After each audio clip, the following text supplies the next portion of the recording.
Welcome to Silverstone as we get set for free practice for our second Blancpain GT Series Endurance Cup race of the year.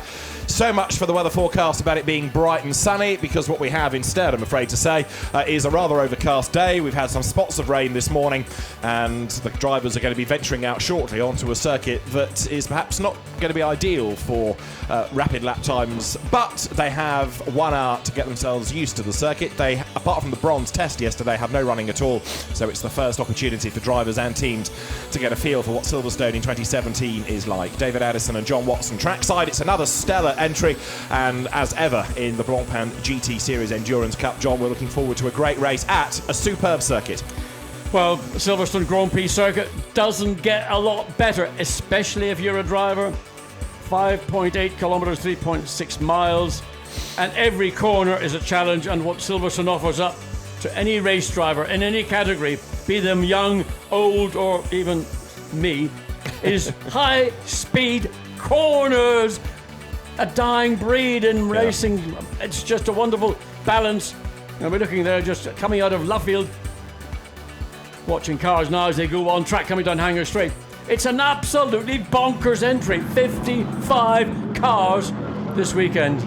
And finding track space, as you can see, is going to be very difficult indeed. And of course, straight away, you're going to have some of the pro drivers out for a timed lap. You're going to have others, the AMs, the Pro-Am drivers as well, feeling their way in. So everybody has to be very, very respectful, especially given what happened in the sprint race at Misano and the endurance race at Monza. And I know that the race director, Alain Adam, has had a word with drivers. I know that the stewards are really looking at contact quite draconially this weekend. So if there is a touch between cars, you can anticipate the penalties to be a little bit steeper than in previous races. And also, with that low ambient and a little bit of rain, light rain falling, we've got a slippery racetrack right now. Not that you would think it looking at these cars, mostly on their outlap, and they're at the races. They're racing, and it's only an outlap. You know, guys, calm down. Or, as was said in the Houses of Parliament a little while ago, calm down, dear. Not exactly, but they're not doing it for now. We're gender neutral here today. Well, they're not speed neutral, are they? Because, as you say, many of them are getting on with it straight away, trying to work their way through the traffic. We've had 1 or 2 little changes within the entry list. For example, this weekend there's no Robin Frintz again. Jamie Green takes over his seat in the Audi. It's going to be fascinating. A DTM winner a week ago, to see how he gets on. 75, the ISR Audi you're looking at.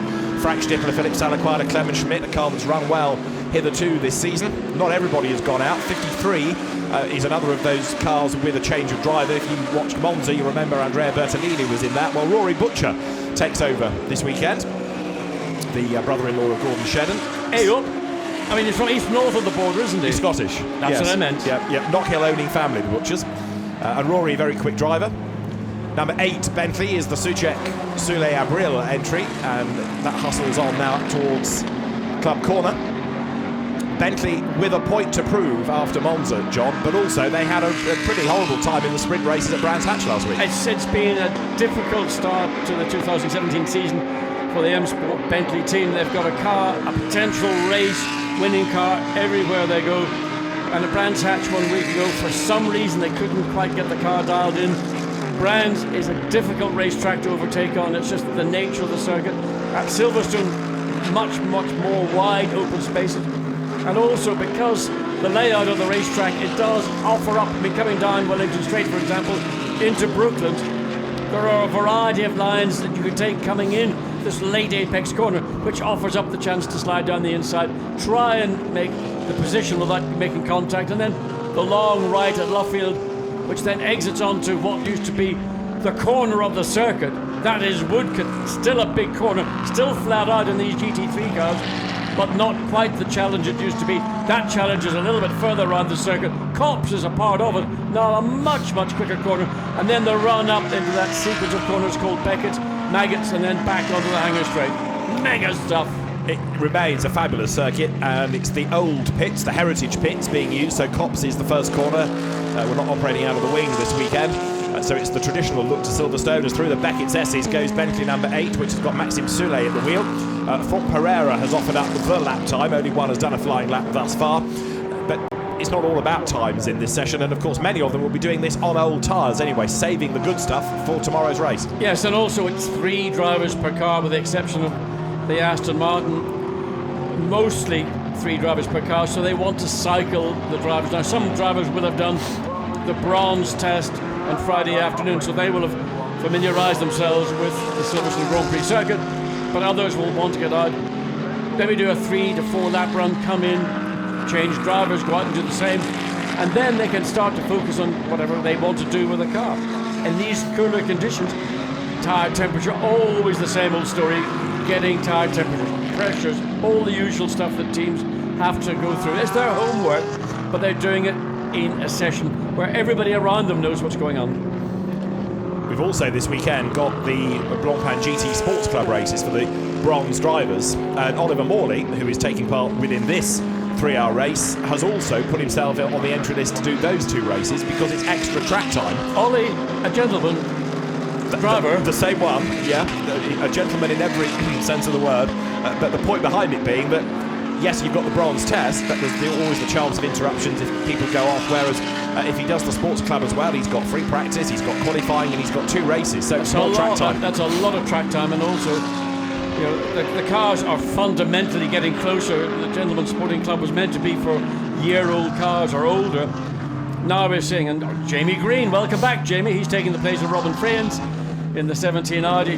Robin down in Monte Carlo, taking part in a, I don't know what you want to call that event down in Monte Carlo this weekend, but anyway, welcome Jamie Green out of DTM, where he is one of the stars in the Audi lineup. Yeah, formerly a Mercedes driver, wasn't he, but has found a very happy home at Audi of late. So from Pereira the fastest, from Will Stevens, Christopher Hasse third, Philippe Salaquada fourth, and then Jules Gounon going strongly.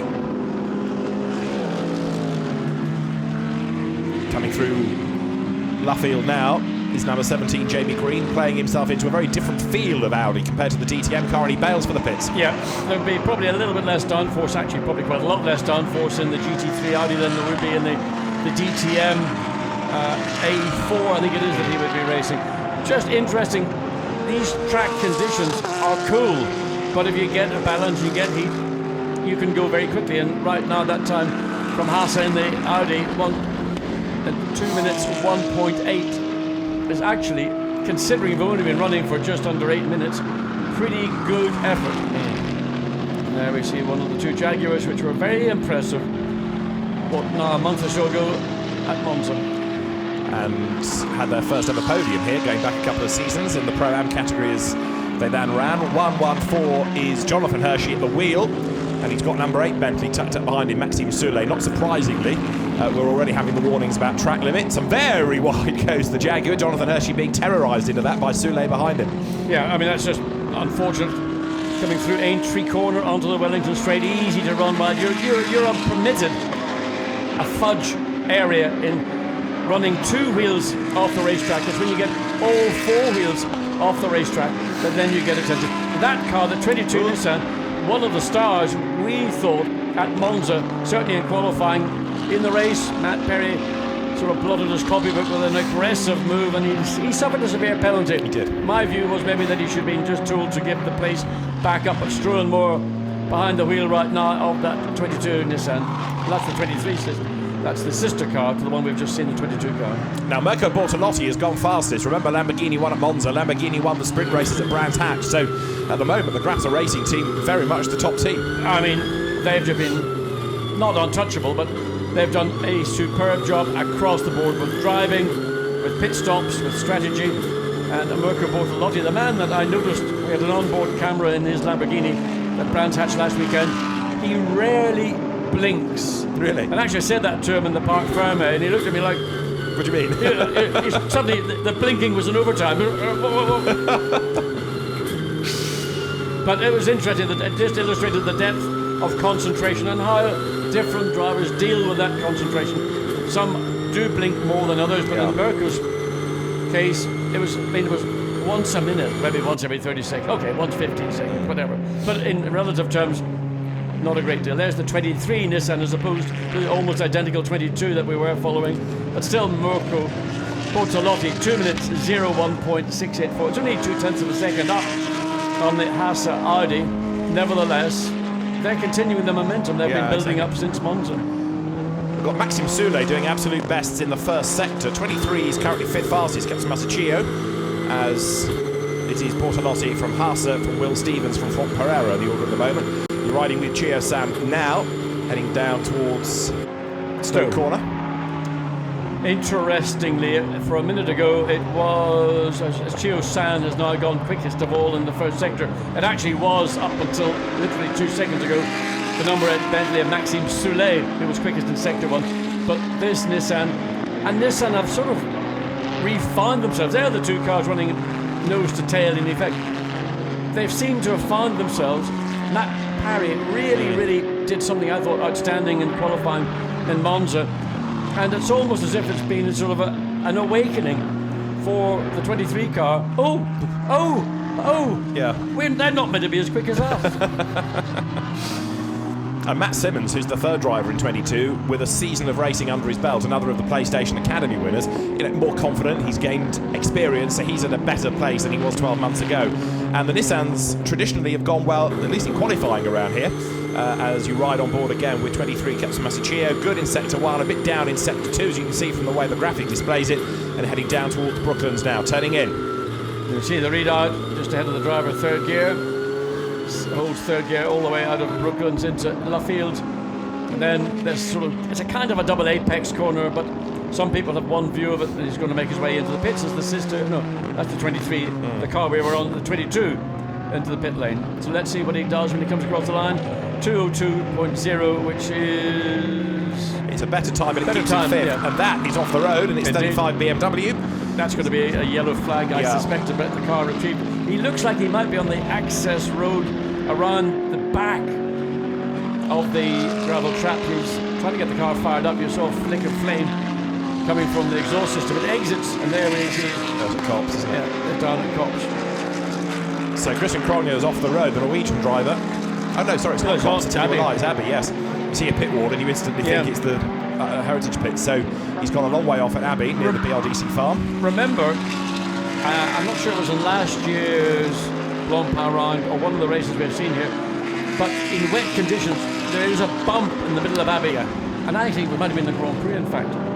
And it caught out a lot of people, particularly in those wet conditions, right. Because there's a big commitment in that corner, maybe not flat out in a GT car, but it just caught out so many drivers.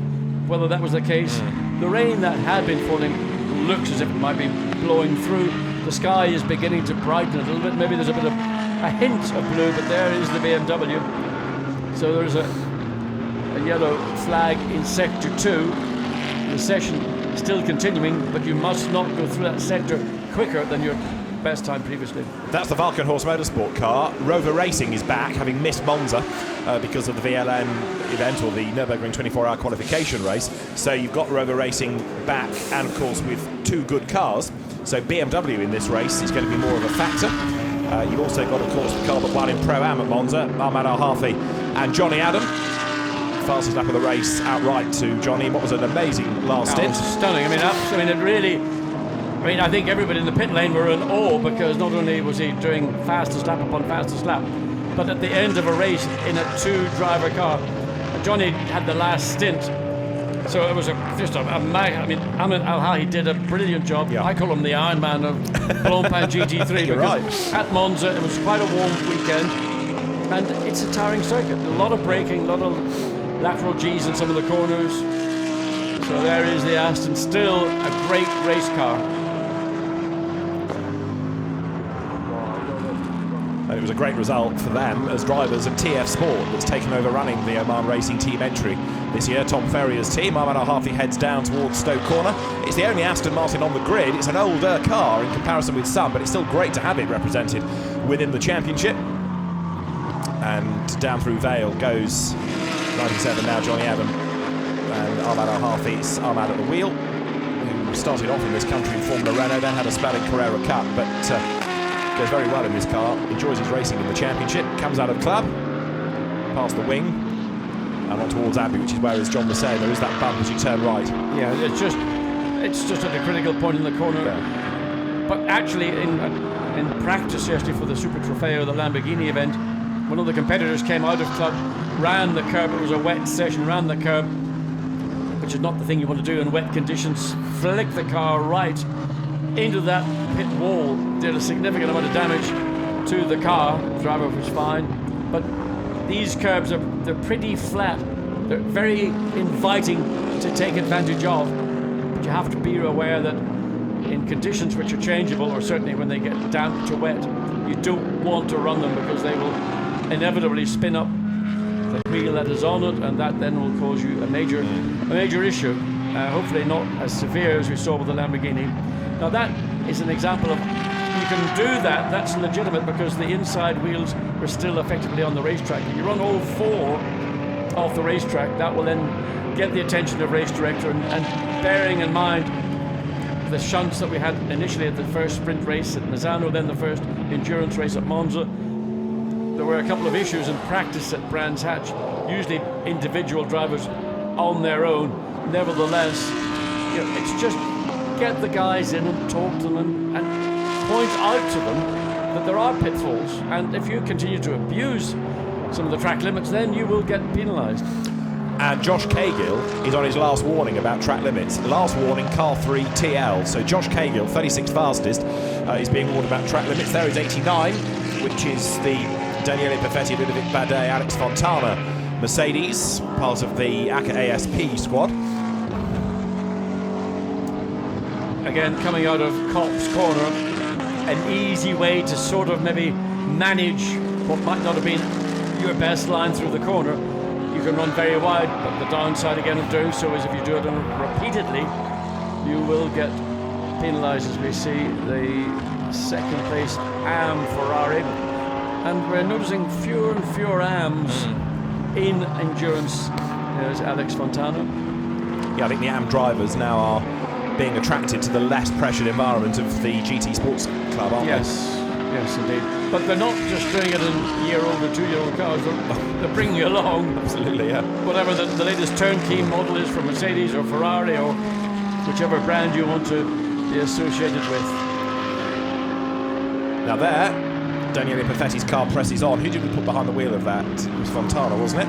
And the ex-McLaren racer improving in the sectors, heading up now towards Village in this new section of circuit introduced a few seasons back at Silverstone, up towards the Loop and then through Aintree onto Wellington Straight, speed building all the time. And that's always a pinch point, isn't it, the Loop on the first lap when everyone is tight together. It was a few seasons ago that we had cars tripping over themselves, but the Mercedes now accelerates down Wellington Straight, heading towards Brooklands.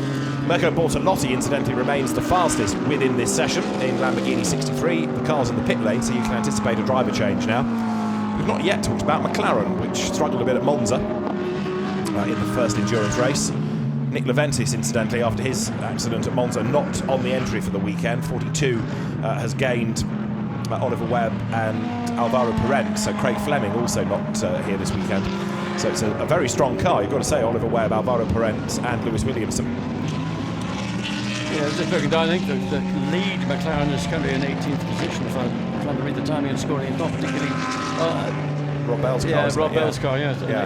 And then it's Ollie Webb behind, actually, yes, you're right. But in reality, I mean, what McLaren tend to do, or Stracker Racing as it might be now, is go through a whole load, a list of jobs they want to get checked out. They're not concerned at this point about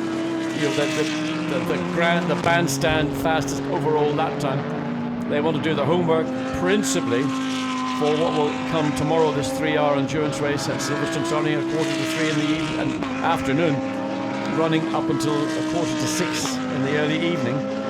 So what they're doing now is relevant in some ways, but of course the time of day the race starts, the ambient and the track temperatures might well be different, but they have to go through this process to get a base from which to work forward.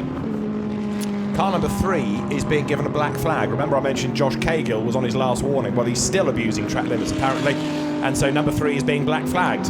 What does Josh not understand about abusing track limits? Now, either he's not getting a message from his pit lane, which would be unusual because you have to think that WRT, Team WRT are pretty on the ball when it comes to advising their drivers, or is maybe he's not able to absorb that information. He will now, because the black flag is a no discussion issue. Yeah. And it's going to be interesting to see now what happens, whether that is the end of the car in the session or just the end of the driver, whether the officials will say, right, you have contravened the regulation so many times you can't go back out, but the car can. But if the car is parked for the bulk of what we've got left, 40 minutes, then that's quite a step back, because you're depriving everybody of the track time. I tend to think that it is the car, not the driver. And that's why the sin, if you wish, of getting a black flag, not only does it penalise you, it penalises your co-drivers, and it penalises the people that are running the team within the team, running your car. So it's a severe penalty for the entire number 3 car, if that's the way it's interpreted. That's how I would interpret the regulation, but there may be another version and up in the race director's office. And you make the point in that team, it's not you driving on your own, you are part of a team, so your actions have a big effect, whether it's an accident or a black flag, on your co-drivers, so it's going to compromise everybody. I mean, that's always been one of the issues when you've got particularly in an endurance race, your teammate might have transgressed twice or maybe 3 times. You go out and quite innocently, okay, you make an error, and all of a sudden that's it. Yeah, so it is the car that carries the penalty, not the driver. It all tots up, doesn't it? From Pereira, the fastest then. So we've got Mercedes top, 2 minutes 1.476 from Mirko Bortolotti. Mercedes won last year here, didn't it? The great battle we had towards the end of the race between Maxi Buch and Lawrence Vanthorpe. Christopher Haase is third in a Pro-Am Audi, so with all due deference, that's going to drop away during the course of the race. And we haven't touched on Ferrari greatly yet, but there is 888, which is the AM Cup car, the Kessel Racing car of Marco Zanotini, Jacques Driver and David Perel, the South African. I mean, thinking back to Monza, Ferrari in pole position, Passan Thoros was given the opportunity to start the race. Massive shunt going into turn 1, nothing to do with Passan, he was on the front row of the grid. I spoke to Michele Rugolo on the grid and said, why are you putting Passan in? It's such a big responsibility starting from pole position. And we know that he's not the quickest of the 3 drivers, so why not use one of your 2 professional or your gold or platinum drivers to start? But that's how teams work these things out. They think that that's the right way to go.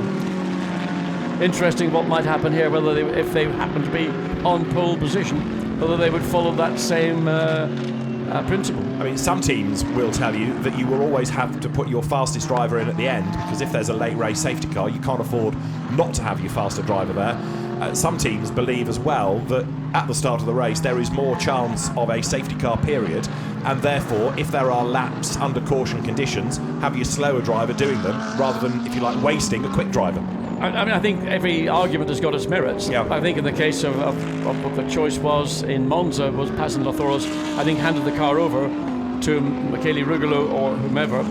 The car was down in 20th position. All the good work done in qualifying, and then the difficulty is making back up those positions. So it's a judgment that teams make, and they have to stand by them, because once they've made them, that's their commitment. You're looking at Chris Goodwin. Welcome back, Chris, who began what seems like 100 years ago in Formula First. His father, Dr. Tony Goodwin, a very successful racer in period. Chris, part of McLaren's factory programme, and he shares this car with Chris Harris, a broadcaster and no mean driver himself, and also Alexander West, the Swedish driver. It's a Garage 59 entry. This is really in preparation for Spa 24, because this car will be run in Spa. Chris Harris, of course, a journalist, and at one stage I derided journalists because they all thought they were racing drivers. Half of them couldn't drive sheep to market, but Chris Harris has proved that to be not the case. So this car will be a Spa entry, and this is an opportunity for them to get some mileage before they go into that amazing 24-hour event around the Ardennes Mountains, the hills of Spa-Francorchamps. Can't wait. No, some people can't. Of course, before that, we've got a 6-hour race at Paul Ricard, haven't we, to enjoy? Magic. Yeah. Gorgeous. Into the dark. Yeah. Anyway, Chris Goodwin is down at Club Corner. 48 for the 55 cars that we have in the session at the moment, but it's not about speed, all of this. It's about cycling through and getting experience. Chris has raced in so many different categories over the years. He had a spell in the British Touring Car Championship. He's been a GT peddler of repute and turning his way now through Abbey. Right, 84. Franck Pereira has given the car over now to Jimmy Eriksson. Brother Joel still doing great things in the FIA Formula 3 European Championship. Jimmy has raced here before in both GP2 and GP3.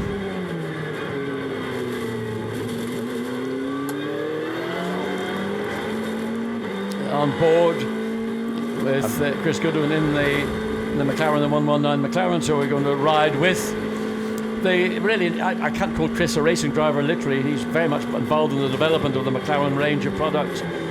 But down into Brooklands, running the curb on the inside, a member, of course, of the esteemed British Racing Drivers Club. Oh, I'm assuming he is. Otherwise, he shouldn't be abusing the curbs like that. You tell him, John. Don't worry. Sometimes Chris, when you see him in the paddock, he's like a very self-pleased child. Big smile, happy to see you. Pat him on the head. Good boy. Now it's bedtime. No chalky bickies tonight, Chris. But he delivers, doesn't he, when he gets behind the wheel? No, he's a good driver, of course he is. Yeah, and McLaren wouldn't have him on the payroll. He wouldn't do all these car developments if he wasn't a decent peddler. So comes through the Beckett's S's, which is another formidable part of Silverstone, and hustling on. So there is the 188 coming down the Hanger Straight. Used to be, depending on how the wind blows, the fastest part of the Silverstone Grand Prix circuit. Now that the change to that sequence of corners at Beckett's through, or Maggots, Beckett's, then onto the straight, I think that the quickest part of the racetrack could be probably one of three places, really dependent on the wind direction. Sometimes now coming past the Heritage Pits into Copse, if you get a tailwind, that's just about matching what they're doing coming down Hanger Straight. This is an AM Cup car. It seems odd in a sense, talking about Chris Goodwin's CV, that he's in the AMs, but it's an age thing as much as the co-drivers. Who else have we got improving? Oh, Alex Buncombe yeah, has gone up to second place, fastest in Sector 3. So that's encouraging, because Nissan, Bob Neville, who runs the programme, I think maybe hadn't anticipated that the car would be as competitive this year. It's still effectively, as a 4-year-old GT3 design, the 2018 model we know is in development right now in Japan, which will be very much more of the kind of engineering you might see in a Bentley or in a BMW, where the engine is a lot lower and much further back, and the whole weight distribution, to get everything as low as possible. And nonetheless, the 23 car, a strong run. Oliver Jarvis you're riding with in number 7, the car that had its travails, should we say, at Monza, with Guy Smith's dramas at the start. Guy was on a charm offensive yesterday, in fairness, and this probably took quite a bit of doing. He went to the teams involved in the accident and apologised, took the responsibility for it. Did he get a bill from any of the teams? That I can't swear to, but I tell you what. It was a sizable accident, but fair play to Guy for at least going and accepting the thing that I still don't understand. I don't want to rake over old coals, but I think Guy was absolutely persuaded that he had been tapped from behind, and subsequent to the event, every camera available and every angle available, it would appear that there wasn't any contact between the number 7 Bentley from another car, either to the rear or to the side. But once the chain of events got underway, then it was just like a motorway accident.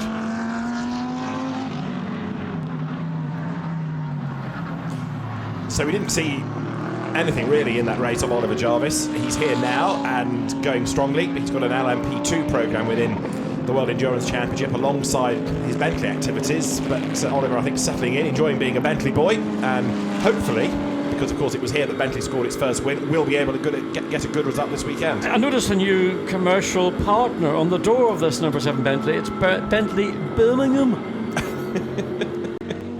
Look on the side just above. Oh, yes. So we're seeing, in fact, an expansion of the Bentley program now.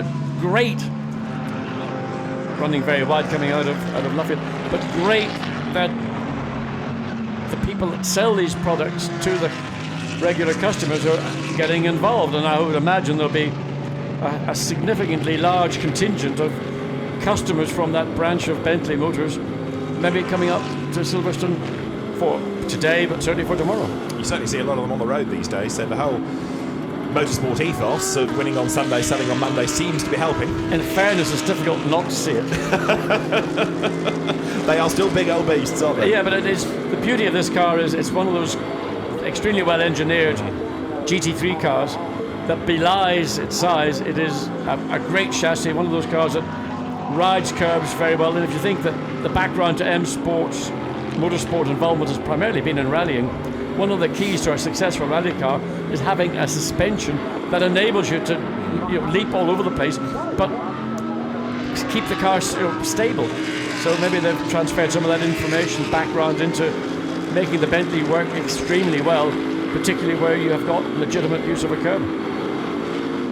What he's also got as he comes out of club is traffic up the road. This car is currently to be found 30th overall. So, okay, what do you read into that? It's free practice, you're on old tyres, there's traffic all around you. Qualifying comes tomorrow morning, by the way. You get pre-qualifying later on today, which effectively is free practice too, but then the actual grid-deciding qualifying session comes up tomorrow. Could be a completely different weather that the drivers have to cope with tomorrow as well. I think the session this afternoon, which begins around about 4:10 in the afternoon, is going to be the more critical session, because that's going to be in comparable time and comparable weather conditions to Sunday's race. So, as I mentioned, and you just mentioned, David, they're going through the process, the cycling process of the three drivers, probably not running the optimum tyre available. They're trying to keep all the good and new tyres back, maybe to get a glimpse in the afternoon, but most certainly for qualifying on Sunday morning. And you wait your turn down in the pit lane. Malcolm Wilson's arrived this weekend. As it's an important race, of course, at Silverstone. He's got his World Rally programme with the M Sport 4 Fiestas to think about this weekend as well. But, of course, there is Bentley wanting a home win. It won here its second ever outing, didn't it, in its maiden season, which was a great result. It came back from a penalty, didn't it? I think it was a drive-through. It was just one of those outstanding events. And, I mean, I think back to the days when Jaguar were a factory team, and certainly in Group C days, and then Bentley winning at Le Mans, and then now Bentley coming into the Blancpain GT3 Sprint and Endurance Series. It's a big brand. Yeah. Whereas Audi, at the moment, not having quite such a happy time. Now, there is number 3. That's the Josh Cahill car that has been allowed back out. And it is shown as still having Josh behind the wheel of it, intriguingly. Okay, well, maybe the transponder has yet to be reset. You might be right. But in fairness, I mean, WRT in particular, and the Audi teams in general, they're finding that what's that all about? Just run out of riding along on the crest of a flop or something. Yes. Specialist. Anyway, but where Audi are very strong, and WRT in particular, is in the pit lane, and Audi's finished second and third at Brands Hatch last weekend, in large part because they were able to do their overtaking during the pit stop. Well, an overtaking at Brands is becoming a bit of an endangered species, in fairness. Fantastic racetrack. Drivers love it to bits, but it is hard. Most corners blend into one another, so it's hard to get a good, clean attack on a car that you're pursuing. And it's not the widest of places either, is it? Whereas Silverstone is a wide, modern-day F1 venue. Yes, it is. And what goes with a Grade 1 FIA World Championship circuit is you are required to have... You can see the width of the track in places. It's almost double the width of, I would say, Brands Hatch. Yeah, I think you're right about that. So, but the beauty of Brands is it's old school. I mean, really is old school. Silverstone, in its own way, is old school, because this was the home of Formula One before the World Championship in 1948. And then the first Formula One FIA or equivalent World Championship Grand Prix was held here in 1950. A lot of history here, David. It's in colour now, isn't it? Number 19 Lamborghini, which is the second of the Grasser Racing Team cars. I'm hunting down the times to find where that one is, because it's not showing quite the same pace. It's in 32nd place. Thank you. With Norbertino. Norbertino, yeah. Front row car at Monza. But again, do you think, it's struggling? Do you think, it's just on old tyres? Well, they finished third in Brands Hatch in the qualifying race on Saturday. What's Grasser? What's Grasser been able to unlock that Reiter couldn't? Is it the car, as in the Huracan, is better than the Gallardo? the Huracan is clearly a big step forward over the Gallardo. I mean, the influence that the VW ID group have been able to introduce into the Huracan wasn't there when the Gallardo was in its design phase. And I think they've just got a very good platform. It shares a common engine, probably a common gearbox with the R8 V10 Audi. And I suspect that future Audi product will probably follow more the platform of the Huracan, or possibly share a platform with whatever the next incarnation of a 911 Porsche might be. Yeah. This is what happens when you get a major motor group owning a number of different brands. For cost factors, they have to find a way to share items, platforms, motors, gearboxes, transmissions. But they certainly the Huracan, but Grasser Racing have unlocked something in the Huracan which is impressive. And we saw it at Monza, we saw the brand, I mean, to be half a second a lap quicker in qualifying in a lap of 1 minute 21, 22, whatever it was, I mean, and when you consider that the top 20 cars were covered by a second, just unbelievable. And I mean, I asked Mirko Bortolotti and he just went stum. I asked Gottfried Grasser after the race, come on, Gottfried, go and tell us what it is. They do not understand the question.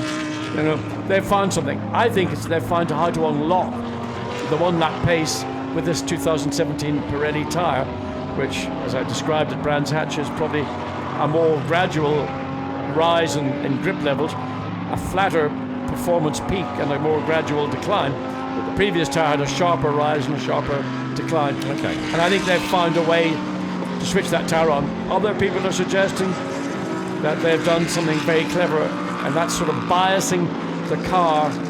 So if you've got a circuit with a predominance of right-hand corners, in effect it's put a bit of stagger. So you load the car to work really well in right-hand corners, and whatever the downside in left-hand corners, because there's only a few of them, you take that because the gain is greater. Nobody really knows, but whatever they've done, they've got a quick car. Sure. Although right now this is the fastest car in the order, and it's the 87 Mercedes. Nico Bastian is at the wheel of it. 87 is the car that is Jean-Luc Bobelic, Nico Bastian and Jules Gounon. It's a Pro-Am car. Yeah, I mean... So it's a Gounon lap time. It's extremely good, and it's not only good, it's half a second up. On the 22 Nat Parry Nissan. Nat Parry was one of my stars of the Monza weekend, and once again he's driving the wheels of the 22. Absolutely right. And then you've got Jimmy Eriksson third, Lucas Odonia fourth. These are the drivers in the cars at the moment. Andrea Caldarelli fifth, and Marco Ciocci is sixth fastest. So 87, Nico Bastian at the wheel. Jules Gounon did the time. Jean-Marc Gounon's son. Yeah. And the time that the car has is a 2 minute 0.920. That's very nearly 3 seconds slower, in fact, that last lap. It'll be interesting to see how long it takes for Jules Gounon to be picked up by or put into what you might call a pro car, because I think that certainly at Brands Hatch he showed very well indeed. I think at Monza likewise. And teams are always looking at the drivers that are currently in maybe as a Pro-Am and the silver in the Pro-Am car. And is that going to be somebody we might want to engage to bring forward as one of our principal drivers in a full pro car? I think he's done a good job, and he's not going unnoticed. No, indeed. I think I'm right in saying that he's still doing the ADAC GT Championship in Germany in a Corvette like he did last year. And it's interesting because he's chopping and changing from different cars. You know, some people drive an Audi here, an Audi there, an Audi in the Championship, whereas Gounon is, okay, it's a big beefy front engine car, but he's moving from one type to another. I hope it's a little red Corvette. No, blue. Sorry. All Corvettes should be little red Corvettes. What about a little orange and grey Mercedes? Not quite got the same ring, has it? Jimmy Eriksson, the sister car getting way wide in the background. The Black Falcon car getting in the way, number 16. Who's driving 16 at the moment? Well, you've got either Maury, Torgel or Metzger. Yeah, and where is it in the times? I've lost 16 completely. Oh, it's Metzger, 49th. Yeah. Jamie Green, who pitted quite early on, has not done very much. That car's 45th. But you saw the perils of the traffic there a moment ago. Yes, he's driving with Stuart Leonard, who was utterly overwhelmed by his result at Brands Hatch. I mean, really, almost to the point of being speechless. And it was most, in his little few words I had with him, I thought he was about to have an emotional moment. It was so, I mean, just how special can this be? And on the subject of Stewart and Michael Meadows as well, if you go back 2 years, the pair of them had a class win here in the Aston Martin, along with Paul Wilson, who very sadly died yesterday morning at the age of 41 after a fight with cancer. And it's quite an emotional weekend for Stewart and for Michael for that reason as well, because their first success in the championship was with Paul. And our thoughts and condolences, of course, go to his family and friends. And he was a very quick Caterham racer before he came into GT racing, and was a class winner here 2 seasons ago, Paul Wilson. Well, that's always unfortunate to have to carry that kind of thought when you're driving. Hopefully, when you're behind the wheel, that those things can be put behind you, but obviously it will be carried throughout the weekend by Michael and Stewart. Now, the Barwell Lamborghini there, a car that was damaged at Monza and then had to be made good for British GT a week later. 78 hustling on. That's Miguel Ramos at the wheel, isn't it? The Vodafone-backed car, or whatever the Italian for Vodafone it is. In 11th position. Yeah, going strongly. Now, 78 is the car that he shares with Leo Machitsky and Richard Abra. So that should be good for a decent result in Pro-Am, I would have thought. Well, at one point, in fact, that car was about third or fourth quickest in the early session, but only got just under 20 minutes, down to 19 minutes in this session remaining. Luckily, we've not had to have any safety car interventions. We just had the one. Tempting it now. I know. But we had the one BMW off at the exit of Abbey, but that was a local yellow in Sector 2, so that car was able to return. But yeah, it's just a busy racetrack. And, in spite of the length, 3.6 miles, wherever you look, there are cars, and the inevitable is when we get into qualifying, where do you find clear track? What exactly? 14, Emil Frey, Albert Costa, he's just popped up into fifth quickest, 2:01.5. So it's a lot of topping and changing within the top. In fact, he's going to say the top 20. It's just almost every car coming through, there'll be a change in position. So 18 minutes of this free practice session to go. It doesn't affect the grid. It's a chance for the teams, for the drivers to cycle through and get some more track knowledge and work on setup. But 78 Lamborghini you're looking at with Miguel Ramos at the wheel. Very experienced driver these days, Miguel Ramos. Accelerating onto Hanger Straight. But as John was making the point, it's been a relatively calm session by recent standards. Silverstone, of course, a place with lots of runoff, as is required for modern-day Formula One venues. 22 Nissan, still going rapidly. Struan Moore behind the wheel of it, the Channel Islander. And as I mentioned at the start of the session, the Nissans have in the past gone very strongly around here, so let's see how they shape up for tomorrow's 3-hour sprint. We still call it the Endurance Cup, but it is a 3-hour sprint race, no question. And I mean, that's been one of the I think, significant changes that have occurred over the last 2-3 seasons. That what is that? It's just the wheel weights causing a sort of an oscillation look on those wheels.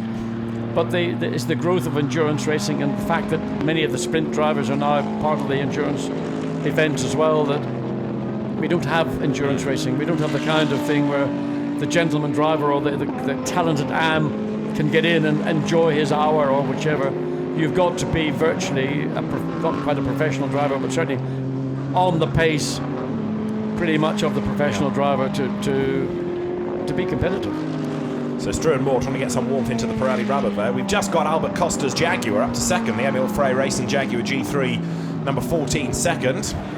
Gatsu Masachio looks on with Alex Buncombe, rather Chris Buncombe there in the black jacket at the front of the garage. Matt Simmons in the red overalls there. They're all looking at the screens. So the two Nissans third and fifth quickest, so happy days. That's encouraging, isn't it? It is encouraging. I mean, it's, towards the end of last year, they seemed to lose their way somewhat, and I don't know precisely what has changed within, because there's only so much you're able to do. Of course, balance of performance is one of the major elements in the competitiveness of any of all the teams here this weekend. So maybe that's contributing to an uplift in performance for the Nissan team. The Raton Lamborghini out of Aintree there. And the spectacularly liveried BMW number 36, the other Valkenhorst car, David Schweitz, Henry Valkenhorst and Matthias Henkeler. But with all due deference, I think it's going to be the Rover Racing BMWs that have the better pace, although actually they've not sparkled at all in this session, have they, the Rover cars? No, but they were certainly competitive at Brands Hatch. Yeah. Of course, different racetrack, different circumstances, but I would assume that the 98 and 99 BMWs will, again, keep repeating. They'll have a schedule of work which they want to go through, and when that's completed, then they'll unleash the full potential of this BMW M6 with its twin turbo V8 and the exhausts, which literally just the first bit of bodywork, you can just see it there behind the front wheel. That's where the turbo exhausts from the BMW. It's a most convoluted installation, but it's all done effectively for aerodynamic gain. Okay. Ferrari's not sparkling, are they, in this session? 8th now is where you find the best, Marco Ciocci. And guess who's done the absolute best in the first sector of the lap? Johnny Adam, who has now taken over the Aston Martin. And so 97 Aston is on a mission. There is the 488 Pierre Eret driven Ferrari that's the fastest in the AM Cup. They led and then had disappointment with mechanical problems at Monza. We've also got Bentley starting to move up. Andy Soucek has taken over number 8 at his 7th fastest, 6th in his class, hence 06 on the Lumirank display on the windscreen. Oh, in a very, very careful Andy Soucek, because it wasn't clear that the Ferrari saw him coming and wasn't clear that the Ferrari was actually going to give ground, and sort of you think, well, has he or hasn't he? Oh, come on, Andy. I mean, you've got to show a little bit more authority than that. Maybe other factors, but there is the Aston Martin 97. He's done 2 absolute bests. Well, he's going to go quickest overall, and this is at a dire third sector. And there's no traffic around. This is Luffield, so he's only got Woodcote to go, and then up towards the timing line. So Johnny got us on our toes at Monza with his catch-up in his stint. He's only allowed to do one stint way up the curb on the inside of Woodcote, who breaks the timing beat, but he goes fastest. 2 minutes 0.510. Absolute best, personal best. Hello, Johnny Adam. Well, that Harling V12 engine is part of the contribution to that lap time, but it is a very sweet chassis. But there again, I mean, you've talked about this, John, in the past, the mark of a professional driver. Let your co-driver do what he needs to do.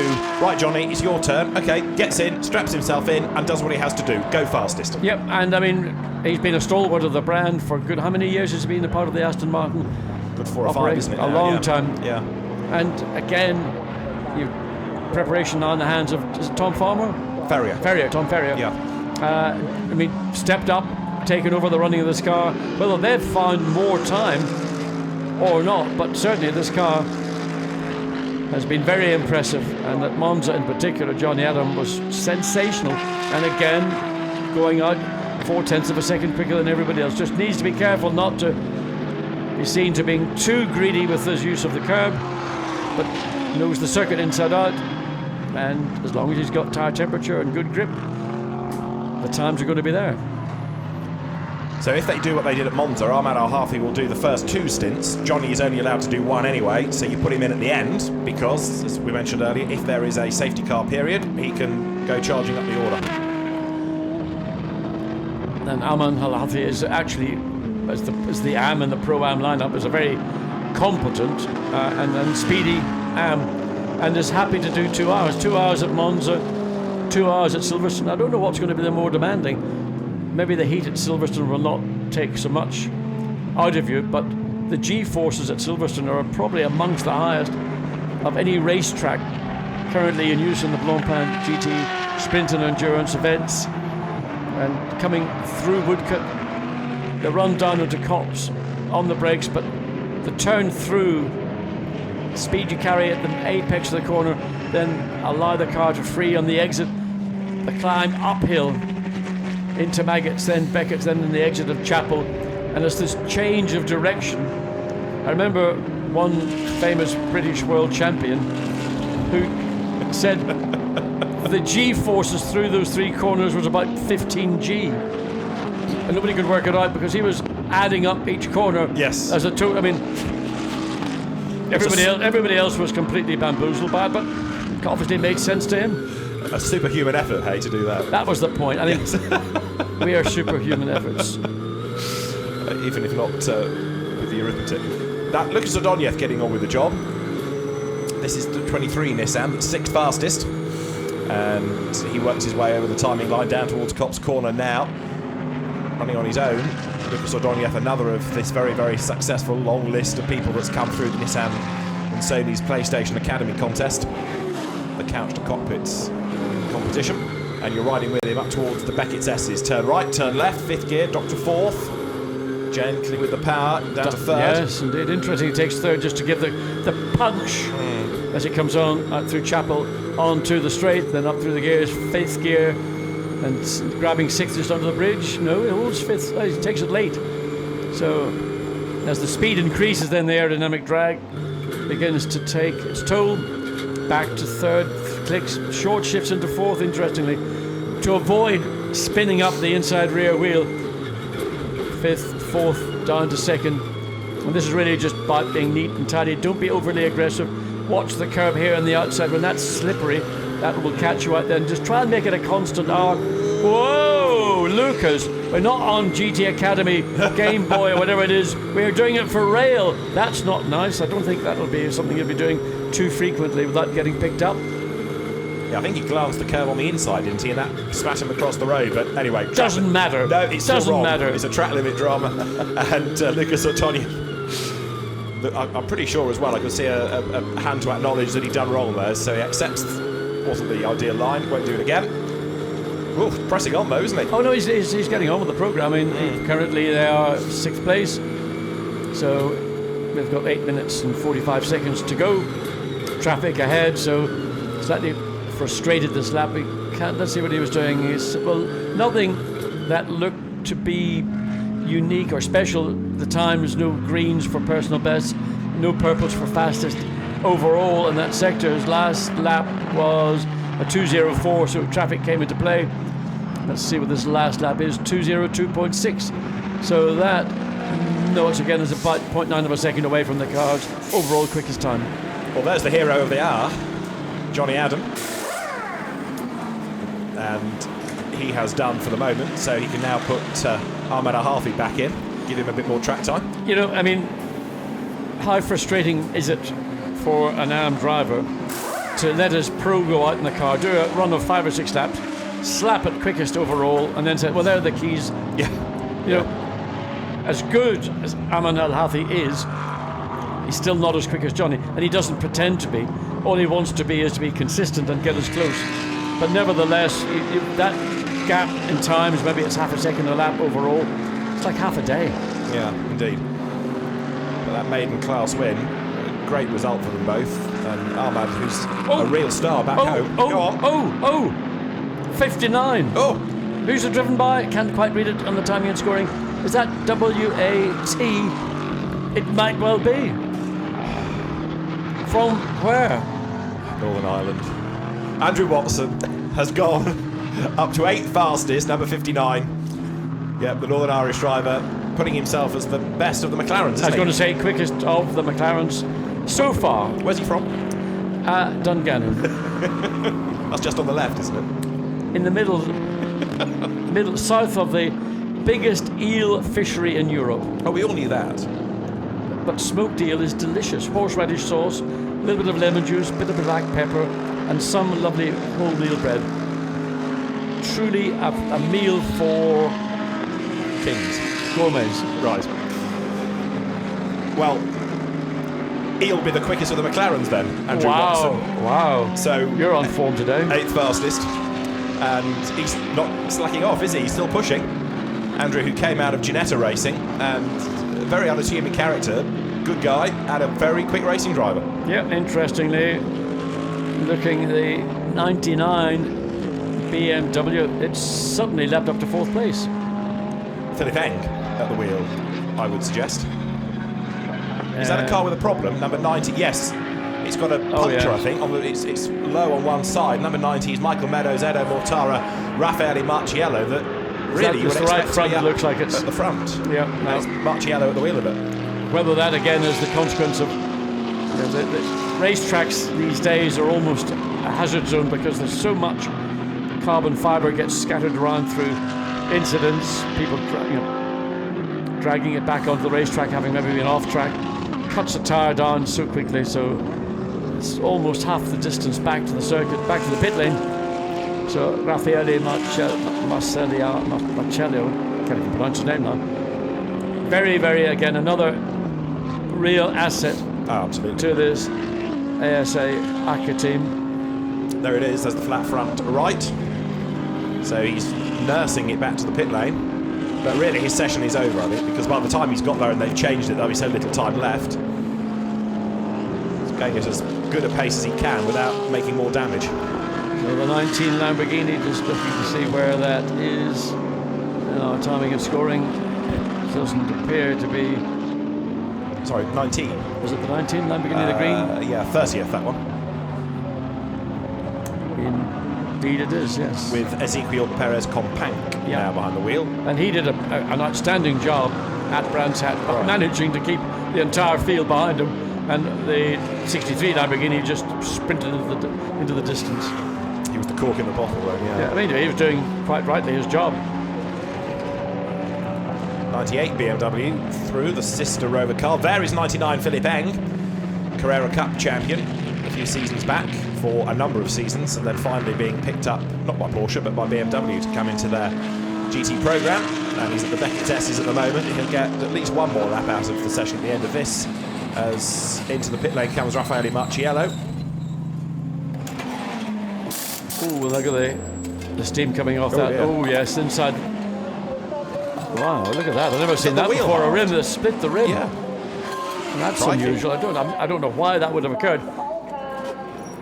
Well, that was the cause, or the effect of the return to the pits, but I've never seen a rim actually machined away and coming away in two parts. It's like a clean cut, isn't it? They want to make sure all the bodywork, the splitters, the little aerodynamic winglets on the nose, that everything is firmly attached, which it appears to be, but that's an unusual moment.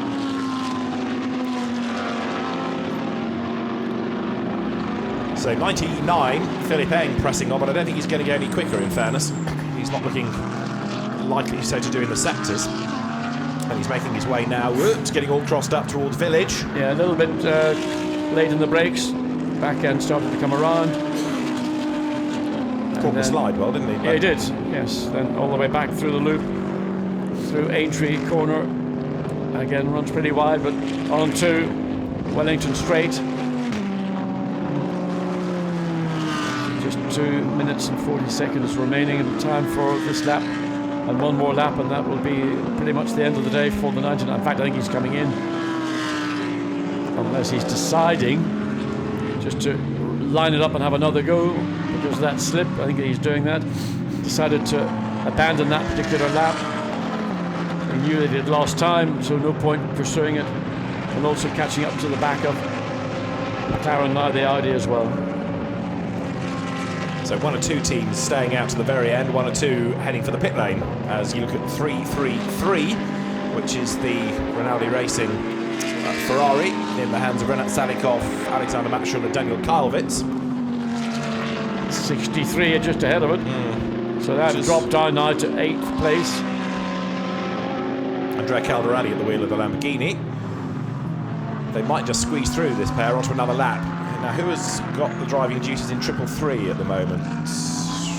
It's Daniel Kalvitz, so it's 12th fastest. Kalvitz is a very quick, underrated driver. Former gun in the FIA GT3 European Championship, former German GT champion. But whenever he's been in Blancpain, he's only ever been in Pro-Am cars, so we've never really seen him. Yes, in his own stints he's been good, but he's been compromised by slower co-drivers. He's slow on the straight, and he's backed off, or he has a problem. I think he's going for clear track space, isn't he? I think that's what he's looking for. He's got 1 minute and 16 seconds. He's got plenty of time to roll through Brooklands and then fire it up on the exit of Luffield. When you're doing this kind of thing, you can actually use a different line to get a better launch off Luffield, which if you're on a flying lap you wouldn't be inclined to do, because it actually it's slower, but the benefit comes at the end of the straight. So the BMW make its way past the 97 Aston Martin and just traffic everywhere you look. Audi tucked up under the rear of the BMW, pulls out. Oh, that's the Aston Martin, I beg your pardon, tucked up behind the rear of the BMW, but couldn't do anything about it. That's gone back to Al Harfi, hasn't it? Yes, it has. So it's the fastest car in the session, but with the other driver having done the time. The 333 Ferrari carried on, and the flag is imminent. Actually, it seems to have got busier right at the very end, so everybody has gone back out again for one last shot, just to make sure that cars are good for pre-qualifying later on. So 10 seconds are on the clock as they come at this gaggle out of club, up towards Abbey. Ahmad Al Harfi in the Aston Martin, not necessarily suggesting it's going to be on pole position, but it would be a good story, a British car on pole. If it is, it's down to a Johnny Adam time, potentially. And there is the flag, so free practice at an end. The first proper track activity of the weekend for the Blancpain GT Series Endurance Cup. Yesterday, those that were eligible did the bronze test at the end of the day. A day that had lots of stoppages and interruptions. There's Johnny Adam, keeping warm. You'd have thought that being from tropical Scotland, Silverstone would be equally warm for him, but it's a blustery old day, and it's the woolly hat. Although he's based these days in the south of England, strategically based between airports, as professional drivers need to be. So Ahmad Al Harfi brings the car out of Luffield, and he will take the flag on the track rather than in the pit lane. But it's been a job well done by the pair of them here.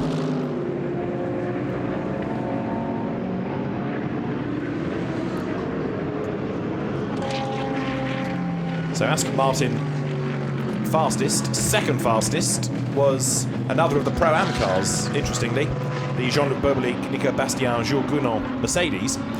So perhaps inevitably, whether it's a Pro Cup car or a Pro-Am Cup car, as soon as you put the Pro element into it, it's going to be quick. And third, the better of the two Jaguars.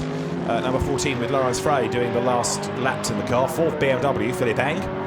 Fifth Ferrari, Daniel Calvet. So a nice mix of car and driver and team up on the top at the end of free practice. And the improvements are still coming. In fact, Calvet goes fifth as he takes the flag. We've got Alessandro Pierguidi ninth as he takes the flag in Ferrari 50, which flew under the radar really in that session. And there is number 97, which is the Ahmad Al Harfi Aston Martin on effectively his in-lap.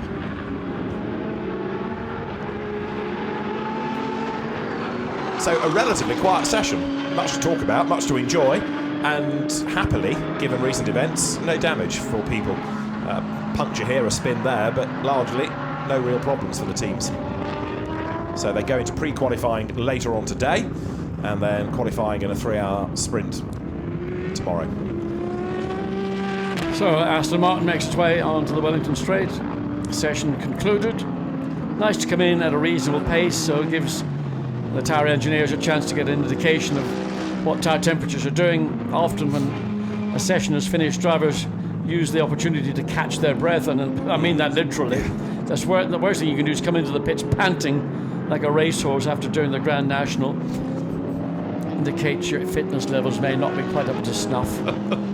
Anyway, gives the team and the tyre engineers an opportunity to see what you're doing. As the Nissan, the 23 Nissan, the sort of what you might call the pro car, but actually with Matt Perry in the 22 car, it's about as pro as you can get, I would say.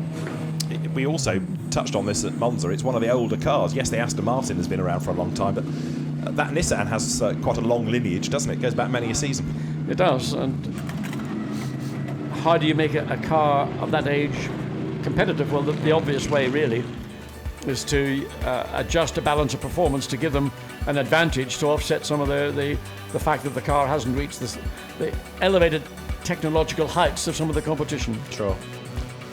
So Johnny Adam fastest here at Silverstone at the end of free practice by 4/10 from Jules Gounon, and then Albert Costa third in the Jaguar, Philippe Eng fourth, Daniel Calvet's fifth, Ferrari behind BMW, sixth the Matt Simmons, Struan Moore, Matt Parry Nissan ahead of Maxi Buch, Franck Pereira and Jimmy Eriksson, Alex Buncombe is 8th with Lucas Ordóñez and Katsumasa Chio.